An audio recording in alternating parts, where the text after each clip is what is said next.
बिस्मिल्लाहिर्रहमानिर्रहीम। अस्सलाम वालेकुम। मैं हूं महरीन सब्तैन। देख रहे हैं आप मेरा यूट्यूब चैनल और फेसबुक पेज। नाज़रीन, आज जो 3 स्टोरीज़ आपके साथ शेयर कर रही हूँ, ये हमारे मुआशरे में होने वाली कुछ ऐसी कहानियाँ हैं जिनके बारे में आपको ज़रूर मालूम होना चाहिए और इस पर हमें कुछ करने की बहुत ज़्यादा ज़रूरत है। एक तो बच्चे कुछ स्कूल जा रहे थे। हमारे यहाँ की एक रवाज है कि बड़े जल्दी अपनी ज़िम्मेदारियों से हम आज़ाद होने की कोशिश करते हैं और क्या करें, मजबूरी है। हमारे यहाँ ट्रांसपोर्टेशन के सिस्टम ऐसे नहीं है कि बच्चों को स्कूल भेजा जाए। अब ऐसे में क्या होता है कि बच्चे जो है वो स्कूल जा रहे हैं, ये गाड़ी जो है लाहौर में नहर में गिर गई। क्या हुआ, कौन चला रहा था, किस वक्त किसने क्या मजाक किया, बच्चे उससे क्या हरकतें कर रहे थे। दूसरी जो स्टोरी है वो एक बच्ची की है जो कि स्कूल जाती है और उसका भाई जो है वो फ्लेवर्ड सिगरेट्स पीता है। वो फ्लेवर्ड सिगरेट उसके बैग में छुपाता है।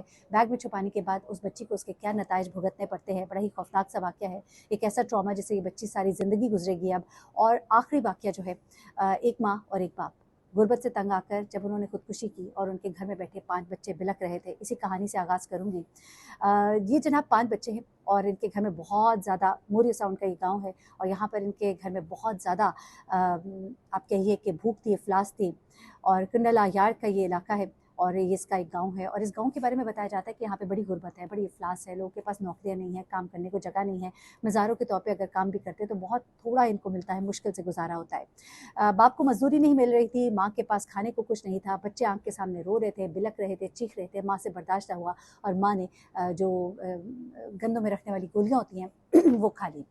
माँ जो है तड़प-तड़प कर जान दे गई, बच्चे और रो रहे हैं और रो रहे हैं। बाप घर आता है, ये मंज़र देखता है, बच्चों को रोता हुआ देखता है, खाली हाथ घर आता है, ना उसके पास कोई पैसा होता है, ना रोटी होती है, बच्चों की भूख देखता है, दूसरी तरफ पड़ी हुई लाश देखता है जिसको दफनाने के लिए भी कुछ नहीं और उसके बाद ये भी वही गोलियाँ गंदम की खा लेता है। दोनों जो है ये हिम्मत नहीं पकड़ते कि कुछ अपने बच्चों के लिए कोई और मज़ीद कुछ मज़दूरी कर लेते, चलो बाहर निकल जाते, उस इलाके से निकल आते। मैंने बहुत से इलाकों में देखा है जहाँ पर हमारे यहाँ जो बहुत से हाउस हेल्प है वो बहुत से ऐसे इलाकों से हैं जहाँ पर काम नहीं होता, तो वो इलाके छोड़कर दूसरे इलाकों में आ जाते हैं ताकि वहाँ पर उनको काम मिले।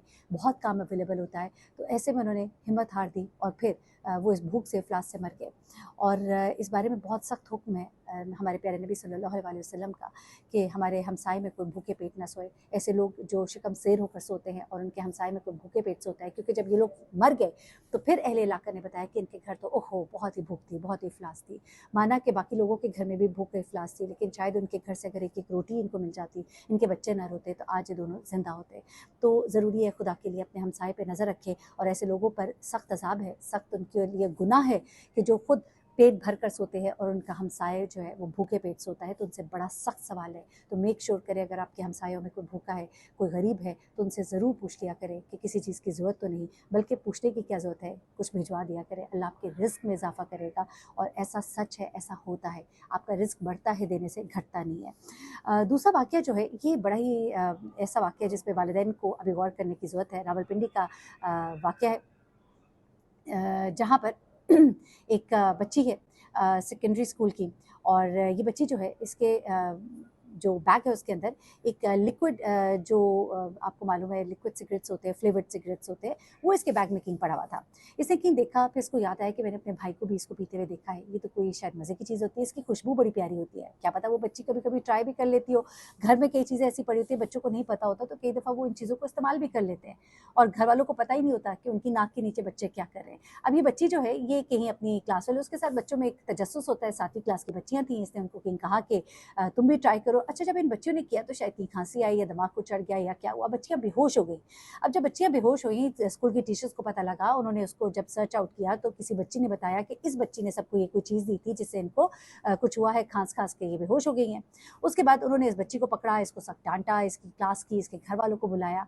अब होता कुछ इस तरह से है, जब इनके घर वाले आते हैं तो ये इंतज़ामिया जो है ये बच्ची के घर वालों के खिलाफ कंप्लेन कर देती है। अब यहाँ पर होता क्या है, मैं दोनों साइड की स्टोरी आपको बता देती हूँ।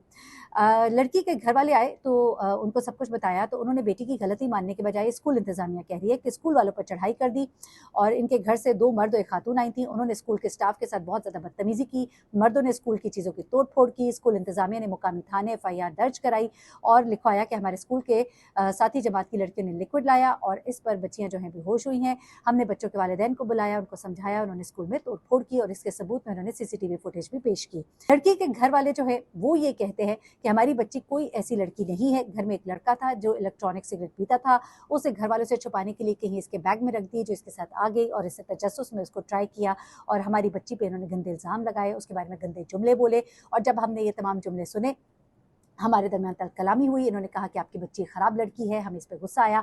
हमने जब बोला कि आप इस तरह की गुफ्तगू नहीं कर सकते, इन्होंने हमारे साथ बदतमीज़ी की, जिसके नतीजे में फिर हमने भी आगे से ये सब कुछ किया। तो जनाब ये एक लम्हा फ़िक्रिया है, हम अपने घर पे अपने बच्चों पे नज़र रखें। देखिए एक भाई की गलती की वजह से बहन को कितना सफ़र करना पड़ा और स्कूल इंतज़ामिया से भी मेरी एक दरख्वास्त है, क्योंकि कई दफ़ा ये बड़े ही रूड हो जाते हैं और बहुत ही रूड जुमले जो है वो इस्तेमाल करते हैं। तो जो उन्होंने CCTV फुटेज दिखाई है उसमें ऑडियो भी प्लीज़ शेयर करें ताकि पता लगे कि आप लोगों ने जुमले क्या बोले। आप लोगों को बजाय इसके कि चाहिए कि उस बच्ची को आकर समझाते और तरीके से गुफ्तगू करें और घर वालों को भी चाहिए कि ये नहीं कि हमारी बच्ची अच्छी है तो हम तोड़-फोड़ करें। आपके घर में भी गलती हुई है और उसको आप तहम्मुल से सुनिए और दोनों तरफ से तहम्मुल का मुज़ाहिरा होना चाहिए और अपने बच्चों पर नज़र रखिए कि आपकी नाक के नीचे न जाने क्या कुछ हो रहा है। ये एक लम्हा फ़िक्रिया है, किस तरह से हमारे बच्चे जो हैं इन चीज़ों को फ़ैसिनेट होकर यूज़ कर रहे हैं। एक बच्चा है वो भी छोटा है, वो चीज़ें इस्तेमाल कर रहा है, बच्ची है भाई को करते देख रही है, वो भी इस्तेमाल कर रही है और फिर आगे जाकर अपनी दोस्तों को भी दे रही है। तो स्कूल के अंदर का माहौल जो है वो भी एक बच्चे की वजह से, एक बच्चे के घर की कोताही और गफलत की वजह से खराब हो सकता है। तो things have to be managed on both sides. अगली और आखिरी खबर जो है वो जनाब बड़ी ही तकलीफ है। एक ऐसी खबर है कि दिल दुखता है। वही बात जो मैंने कही कि हमारे यहाँ ट्रांसपोर्टेशन का सिस्टम ऐसा नहीं है कि हम अपने बच्चों को स्कूल कॉलेजेस जो है आसानी से भेज सके। तो ऐसे में क्या होता है, हमारे यहाँ ज़्यादातर ये रिवाज है कि अगर जो घर में एक बड़ा भाई होता है तो बड़े भाई के ज़िम्मे ये लगा दिया जाता है कि आपने बाकी बच्चों को भी स्कूल में ड्रॉप करना है। तो ऐसा ही कुछ होता है जनाब कि ये जौहर टाउन में वाक़या पेश आया, बड़ा ही अफ़सोसनाक, जहाँ पर 3 कमसिन बच्चे थे। एक इनका बड़ा भाई था मोहम्मद अली जो अपने छोटे भाइयों को स्कूल छोड़ता था। 2 लड़के जो है वो कंप्यूटर साइंस का पेपर देना था उन्होंने, एक बच्चा 10वीं जमात का तालिब इल्म था। मोहम्मद अली खुद जो बड़ा भाई है वो 11वीं जमात का तालिब इल्म था। अब जब इन्होंने स्कूल जाना होता था तो बड़े भाई के ज़िम्मे था, वो बाकी बहन भाइयों को भी छोड़ता था, खुद भी कॉलेज जाता था। अब मोहम्मद अली जो है उसके पास गाड़ी होती है। अब बच्चों का पेपर जो है उसमें ये बताया जा रहा है 2 बच्चों के पेपर्स थे, उनमें अभी टाइम था, 1 घंटा था।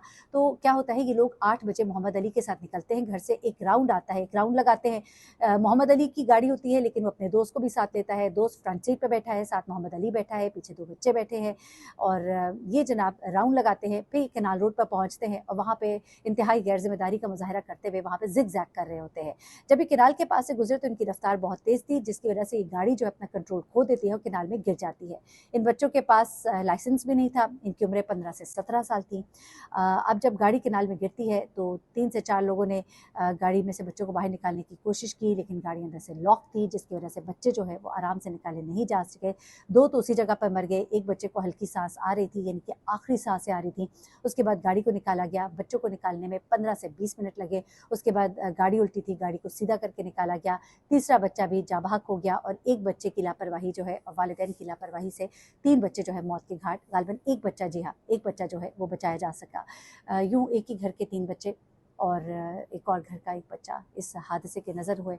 अफ़सोसनाक वाक़या है। गो मुश्किल है ज़िम्मेदारी निभाना, मैं जानती हूँ, मुझे खुद मालूम है, अपने भी बच्चे हैं। टाइम को मैनेज करना मुश्किल हो जाता है, लेकिन बच्चों के हाथ जब आप गाड़ी दें तो उनको थोड़ा समझाएं भी, इस तरह की हरकतें ना करें, गाड़ी को मॉनिटर करें, कैमरास लगाएं, चाहे जिस तरह भी करें। एक बार फिर से कहूँगी, कहना बहुत आसान है, मैनेज करना बहुत मुश्किल है, लेकिन कीजिए, क्योंकि जब बच्चे ही नहीं रहेंगे तो फिर हमारी ज़िंदगी में क्या बचेगा। अल्लाह ताला सबके बच्चों को अपने ज़मान में रखे, अपना बहुत ख्याल रखिएगा, दुआ में याद रखिएगा। अल्लाह हाफ़िज़।